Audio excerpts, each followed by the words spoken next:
Students, welcome back to my classes. आज हम लोग ओवर सब्सक्रिप्शन का क्वेश्चन स्टार्ट करते हैं। मैंने पहले भी ओवर सब्सक्रिप्शन के केसेस आप लोगों ने देखे होंगे वीडियोस। आज हम लोग ओवर सब्सक्रिप्शन के साथ साथ प्रीमियम वाला भी स्टार्ट कर रहे हैं। Share issued at premium, share issued at par के मेरे वीडियोस आप लोगों ने देखे होंगे। आज हम लोग शेयर इशूड एट प्रीमियम वाले कंसेप्ट स्टार्ट करते हैं। ठीक है, let's start question. F Limited offered 1,50,000 shares of 20 rupees each. जो F Limited है वो 1,50,000 शेयर इशू कर रही है 20 rupees each. It means face value है 20 rupees at a premium of ₹5। 5 रुपये क्या है? प्रीमियम। ठीक है, आगे amount was payable as follow. जो अमाउंट है शेयर का फेस वैल्यू विद प्रीमियम, उसको इंस्टॉलमेंट में कॉल्ड अप कर रही है company. 5 rupees on application, 12 rupees on allotment including 5 rupees premium. मैं आपको बताऊंगा इसको ब्रेक करके कैसे लिखते हैं। And balance as when required, ये चीज़ मैं आपको पहले ही बता चुका हूँ। बैलेंस एज व्हेन रिक्वायर्ड, इसकी कोई एंट्री नहीं होगी। यदि बोलता बैलेंस ऑन कॉल्स तो तीसरा कॉलम खुद ही बनाते, first and final call. But बोला है बैलेंस ऑन व्हेन रिक्वायर्ड, तो सिर्फ दो ही स्टेज है, एप्लीकेशन और अलॉटमेंट। ठीक है, अब आगे क्वेश्चन है। एप्लीकेशन का receive for 1,80,000 shares. Over subscription का क्वेश्चन है। 150 इशू किए थे, 180 की एप्लीकेशंस आ गई। ठीक है, allotment was made on the pro rata basis या on the following basis. Category question में ही गिवन है। एप्लीकेंट ऑफ 1 लाख शेयर्स 80,000, जिन्होंने 1 लाख के लिए अप्लाई किया है उसको 80,000 शेयर्स दिए हैं। Applicants of 80,000 share 70,000। तो हम लोग देखो इसको वर्किंग स्टार्ट करते हैं। मैं आप लोगों को वर्किंग बहुत अच्छे से बता रहा हूँ। वर्किंग नोट ही यहाँ पे बहुत इंपॉर्टेंट है। आपको पहले एंट्रीज के लिए फॉर्मेट बना लेना है। 2 2 4 2 स्टेज है, 4 एंट्री होगी। उसके बाद वर्किंग करनी है। वर्किंग बहुत इंपॉर्टेंट और बहुत ईजी है। स्टार्ट करते हैं। सबसे पहले कंपनी के शेयर की फेस वैल्यू है 20 रुपये, 20 रुपीज़। 5 रुपीज़ प्रीमियम है। टोटली कंपनी ने जो शेयर इशू किया है ये 25 में किया है, तो जो इशू प्राइस कहलाएगी वो कहलाएगी ₹25। Issue price, issue price of share is ₹25। 25 रुपये का शेयर कंपनी ने बेचा है। ठीक है, अब कैटेगरीज बनाते हैं। जितने ही एप्लीकेशन आई पहले लिख देते हैं। अप्लाइड में 1,80,000 शेयर, और जितने कंपनी ने ऑफर किए थे उतने ही कंपनी अलॉट कर सकती है, 1,50,000 शेयर। अब क्वेश्चन में ही कैटेगरी बना के दी कि 1 लाख के लिए जिन्होंने अप्लाई किया है, जिन्होंने 1 लाख शेयर्स के अप्लाई किया है उनको कंपनी ने 80,000 अलॉट किए हैं। 20,000 एक्सेस। ठीक है, 20,000 क्या हो गए? एक्सेस हो गए। तो प्रो राटा अलॉटमेंट हुआ है। Pro rata allotment 10:4। ठीक है, 10:8 सॉरी। इसको हम और भी छोटा कर सकते हैं, 2 से काटेंगे तो देखिए 4 जीरो इसके कट जाएंगे, 10 और 8 बचेगा। तो 5:4 के रेशियो में अलॉटमेंट हुआ है। प्रो राटा का जो रेशियो बना है 5:4, बताऊंगा इसका काम है क्वेश्चन में। और 80,000 वालों को 70,000, ये इंफॉर्मेशन क्वेश्चन में गिवन है। 10,000 एक्सेस, तो यहाँ रेशियो बना है 8:7 का। जो प्रो राटा का रेशियो है, प्रोपोर्शनेट है, वो 8:7 है। तो अब हम लोग देखते हैं कि एप्लीकेशन पे कितना है, अलॉटमेंट पे कितना है। एप्लीकेशन पे है 5 रुपीज़, 5 रुपये, और अलॉटमेंट पे है 12 रुपये इंक्लूडिंग 5 रुपीज़ प्रीमियम। ठीक है, 12 रुपये इंक्लूडिंग 5 रुपीज़ प्रीमियम। तो इसको हमको ब्रेक करके लिखना है। 12 रुपीज़ में 5 रुपीज़ प्रीमियम जोड़ा है, तो उसको अलग कर दो तो बचा 7। शेयर के कितने हो गए? 7। तो ये बनेगा 7 + 5। अब यदि सपोज क्वेश्चन में बोला होता कि balance on first and final call, तो हम लोग कैसे निकालते हैं? 5, ध्यान से देखना, 5 और 7। ठीक है, प्रीमियम तो हो गया। 5 एप्लीकेशन की, 7 अलॉटमेंट की, टोटल 12 रुपीज़ कंपनी ने कॉल्ड अप कर लिए। अब 20 रुपीज़ में से 12 कॉल्ड अप हो गए। यदि सपोज बोलता balance on first and final call, तो आ जाता 8 रुपीज़। ठीक है, 8 रुपीज़ कैसे आएगा? हमको फेस वैल्यू से निकालना है। 5 + 7 12, 20 में से 12 माइनस किए, ये आ जाएगा 8 रुपीज़। बट अभी क्वेश्चन में बोला है बैलेंस एज व्हेन रिक्वायर्ड, तो हमको कोई एंट्री नहीं करना है। ठीक है, स्टार्ट करते हैं। जितनी भी एप्लीकेशंस आई है उस पर काम होगा। एप्लीकेशन स्टेज पे 180 की एप्लीकेशन आई है, 1,80,000 इंटू 5 ये हो गया 9 लाख, ठीक है। 1,80,000 इंटू 5 तो ये हो गया 9 लाख रुपीज। अब हम लोग चलते हैं आगे की स्टेज पे। आगे की जितनी भी स्टेजेस होती है सब पे काम किस पे होगा, जितने कंपनी ने अलॉट किए हैं। अभी मैं आपको 4 फीचर वाली चीज नहीं बता रहा, 4 फीचर में थोड़ा सा चेंजेस आते हैं। तो अभी अलॉटमेंट जो ड्यू होगा 150 इंटू 7, 150 इंटू 5। देखो इसको अलग अलग इसलिए करना है क्योंकि जब हम जर्नल एंट्रीज करते हैं तो ये दोनों अमाउंट हमारे काम आएंगे और फिर हम लोग यहाँ इसको टोटल कर देंगे तो ये 12 का हिसाब आ जाएगा। ये जो कैलकुलेशन आ जाएगा 150 इंटू 12 खुद ही ऑटोमेटिक आ जाएगा। बट हमने अलग अलग कैलकुलेशन इसलिए किया है क्योंकि एंट्री करते समय हमको कैलकुलेशन अलग अलग काम आएगा। तो 150 इंटू 7 10,50,000 और 1,50,000 इंटू 5 7,50,000, टोटल हो जाएगा 18 लाख। टोटल कितना हो जाएगा 18 लाख रुपए। अलॉटमेंट पे ड्यू होगा 18 लाख रुपीज से। क्लियर हुआ? अब हम लोग आगे बढ़ते हैं, ठीक है। आगे क्या करना है ये चीज थोड़ा सा ध्यान देना। तो हमने पहले एप्लीकेशन मनी बना लिया, ठीक है। किसके बेसिस पे बनाया, जितनी एप्लीकेशंस आई। आगे की जितनी भी स्टेजेस है, फर्दर स्टेज, इस पे कितने पे काम होगा, जितने कंपनी ने अलॉट किए शेयर्स। अब इसके बाद जो ये एक्सेस शेयर्स है, इनको 20,000 एक्सेस शेयर है, इनकी कंपनी के पास 20,000 शेयर के एप्लीकेशन मनी पड़ा हुआ है, 10,000 शेयर का एप्लीकेशन मनी पड़ा हुआ है इस कैटेगरी वाले का। क्वेश्चन में कहीं भी नहीं दिया कि मनी रिफंड करना है, तो क्या करते हैं, इसको नेक्स्ट स्टेज पे ट्रांसफर करते हैं। अब यहाँ चेक इसलिए नहीं करना है क्योंकि आपको देख के समझ आ जाएगा। यदि हम 20,000 का एक्सेस देखें 5 रुपए के हिसाब से तो होता है 1 लाख रुपीज, और 80,000 इंटू 12 कितना हो जाएगा 9,60,000। ये तो बहुत ज़्यादा होते हैं, तो अलग अलग कैटेगरी चेक करने की जरूरत ही नहीं है। तो इन दोनों को टोटल करते हैं, एप्लीकेशन मनी से इंटू करके पैसा अमाउंट अलॉटमेंट पे ट्रांसफर कर देते हैं। तो इस स्टेज से जो पैसे ट्रांसफर होंगे अलॉटमेंट स्टेज पे, जो अमाउंट यहाँ से ट्रांसफर होगा 30,000 एप्लीकेशंस। 30,000 कहाँ से आया, जो फर्स्ट का एक्सेस है, एक्सेस को प्लस कर लिया, फर्स्ट वाले का 20 है, सेकेंड वाले का 10 है, दोनों के एक्सेस को प्लस कर लिया, 30,000 एक्सेस शेयर है into application money into 5 rupees. इसका मतलब 1.5 लाख रुपए आगे की स्टेज पे चले जाएंगे, क्योंकि जब शेयर होल्डर ने, कंपनी उसको रिफंड नहीं कर रही, कंपनी ने बोला जब आप आगे अलॉटमेंट के टाइम पैसे दोगे तो ये अमाउंट हम आपका वहां पे डिडक्ट कर लेंगे कि हमारे पास पड़ा हुआ है ऑलरेडी। तो ये एप्लीकेशन से अलॉटमेंट पे ट्रांसफर हो गए, ठीक है। क्लियर हुआ इतना? इसके बाद हम लोग और भी चीज देखते हैं। क्वेश्चन में थोड़ी सी और इंफॉर्मेशन है, मैं पढ़ता हूँ। All the money due on allotment was received accept यहाँ पे छोड़ने वाला है, EXCEPT वाला छोड़ने वाला, अ होल्डर ऑफ 2,000 शेयर। पूरा अलॉटमेंट का पैसा मिल गया बट एक 2,000 शेयर होल्डर था, होल्डर ऑफ 2,000। मैं यहाँ भी कुछ चीजें क्लियर करूंगा। Out of the group applying 1 lakh share, वो इस ग्रुप का है 1 लाख वाले का, जिन्होंने 1 लाख के लिए अप्लाई किया है उस ग्रुप का है वो, जिसने पैसे नहीं दिए अलॉटमेंट पे। अब मैं एक चीज आपको बता देता हूँ, जो होल्डर वर्ड होता है और अलॉटेड वर्ड होता है, इसका मतलब उतने शेयर उसको दे दिए गए थे, और हमेशा अलॉटेड पे और होल्डर पे ही काम करना है। यदि सपोज क्वेश्चन में जो शेयर होल्डर है, जो कैंडिडेट है, जो पर्सन है, यदि उसका अप्लाइड दिया होगा तो अप्लाइड पे आपको एरियस नहीं बनाना है। एरियस हमेशा अलॉटेड पे बनेंगे, या तो होल्डर लिखा होगा तो बनेंगे कि इतने शेयर उसको मिल चुके हैं, उसने कितने शेयर के लिए अप्लाई किया था उससे कोई अभी मतलब, यहाँ काम आएगा वो। बट कभी भी हम जो एरियस बनाते हैं वो होल्डर लिखा होना चाहिए या तो अलॉटेड लिखा होना चाहिए, ठीक है। तो देखिए यहाँ पे हम उसके कौन से एरियस बनाएंगे,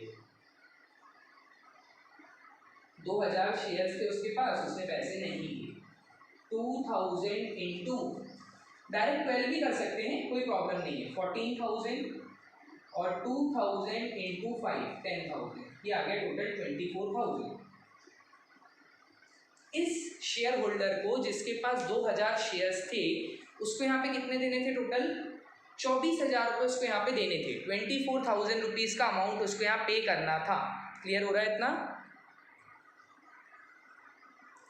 इसको हम डायरेक्टली भी कर सकते हैं, 2,000 इंटू 12, 24,000 उसको वहाँ देने थे। ये इसके ग्रॉस एरियर्स है। बट एक चीज़ यहाँ पे देखिए, जब बाकी लोगों के पैसे गए हैं तो इस पर्सन के भी कुछ पैसे आगे गए होंगे, इस पर्सन के भी कुछ पैसे आगे गए होंगे।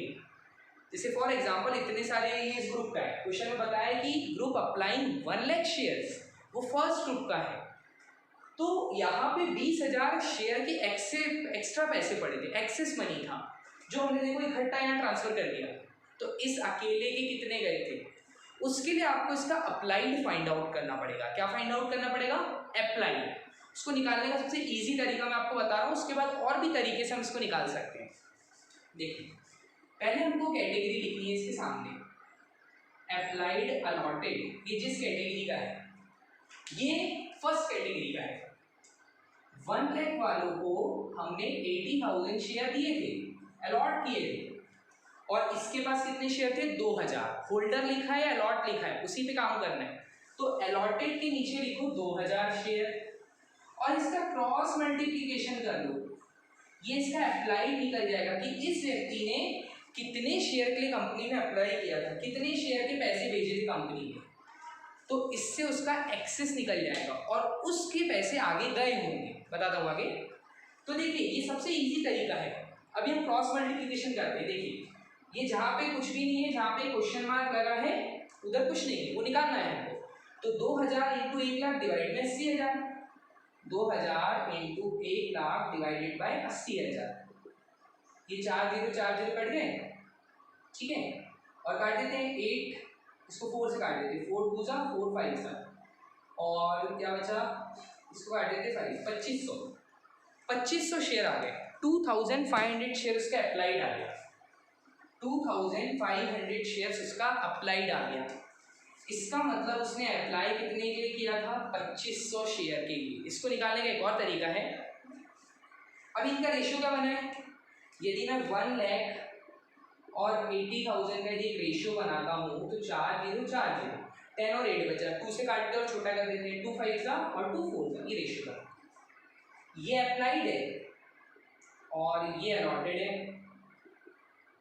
ठीक है, ये अप्लाइड है, अलॉटेड है। अभी हमको निकालना क्या है, हम क्या फाइंड आउट करना चाह रहे हैं? हमको अप्लाई चाहिए और उसका अलॉट हमको दिया हुआ है। तो 2,000 हमको दिया हुआ है, अप्लाई बोला तो अप्लाई निकालने के लिए अप्लाई ऊपर लिखो, जो अलॉट है नीचे, क्योंकि जितने अलॉट हुआ है उसका बेस मानेंगे। तो ये आ गया 2500 शेयर, 4 5 जा 500 इंटू 5, 2500। ये भी एक तरीका है जिसको हम रेशियो के बेस पे निकालते हैं, प्रो राटा के बेस पे निकालते हैं। बट सबसे इजी क्या है कि आप ये क्रॉस मल्टीप्लिकेशन करके भी निकाल सकते हो। ये अप्लाइड क्यों काम का है? अब देखिए, यहाँ इसके 500 शेयर एक्स्ट्रा थे, 500 शेयर्स के एक्स्ट्रा पैसे कंपनी के पास थे। इसका वहाँ कैलकुलेशन में कोई यूज़ नहीं, बट यहाँ पे उसके नेट एरियर्स बनाने में काम आएगा। 500 शेयर इंटू 5 रुपये इसके आगे गए होंगे, इस टोटल में होंगे वो, तो वो यहाँ गए होंगे कितने? 500 2500 रुपये। तो ये आ जाएंगे इसके net arrears, 21,500 net arrears, 21,500 net calls in arrears. ठीक है, बहुत इजी चीज है, एक बार फिर से मैं बता दूं। तो सबसे पहले अलॉट दिया था हमने, उसके बेसिस पे उसके एरियर्स बना लिए कि कितने पैसे उसको देने थे। उसको 24,000 देने थे। अब क्वेश्चन में ये भी गिवन रहना चाहिए कि वो किस कैटेगरी का था, और फिर बहुत सारी कंडीशंस रहती है, बहुत सारे टाइप के क्वेश्चंस होते हैं। तो ये था फर्स्ट कैटेगरी का। उस कैटेगरी के बेस पे हमने उसका अप्लाई निकाला, ऐसे क्रॉस मल्टीप्लिकेशन करके कि भाई इसका अलॉट है तो अलॉट के नीचे अलॉट लिखा और क्रॉस मल्टीप्लिकेशन करके उसका अप्लाई निकाल लिया। या एक और तरीका मैंने जो आपको रेशियो वाला बताया, ठीक है, जो आपको ईजी लगे कर सकते हैं। 500 शेयर के उसके पैसे आगे गए होंगे, वो इस टोटल में जरूर है, हमको इसका कोई अलग से कैलकुलेशन नहीं करना है, हमको तो उसके नेट एरियर्स फाइंड आउट करने थे कि भैया आपको 24,000 देने थे, 2500 कंपनी के पास पड़े हुए हैं आपको नेट देने थे 21,500 जो कि उसने नहीं दिए। तो ये आ गया कौन से एरियर्स। तो एंट्री देखें इसकी, फर्स्ट एंट्री क्या होगी? Bank account debit to share application account 9 lakh 9 lakh, ठीक है। Bank account debit to share application account 9 lakh 9 lakh, being share application money on 1,80,000 share @(5). @ में आपको साइन लगाना @, ठीक है, आपको @ वाला साइन लगाना है ₹5 ईच रिसीव्ड। अब करते हैं हम transfer entry. Share application account debit 9 lakh, ठीक है, 9 लाख रुपीज से शेयर एप्लीकेशन डेबिट होगा। जर्नल एंट्रीज आपको वीडियो के एंड में मिल जाएगी, ठीक है। मैं यदि एक एक जर्नल एंट्रीज अभी बताऊंगा तो वीडियो काफी लंबा हो जाता है। To share capital, share capital में मैंने आपको बताया हमेशा कितना जाएगा, जितने शेयर है इनटू उस स्टेज के पैसे, तो 150 इंटू 5, 750 कहाँ चले गया शेयर कैपिटल में।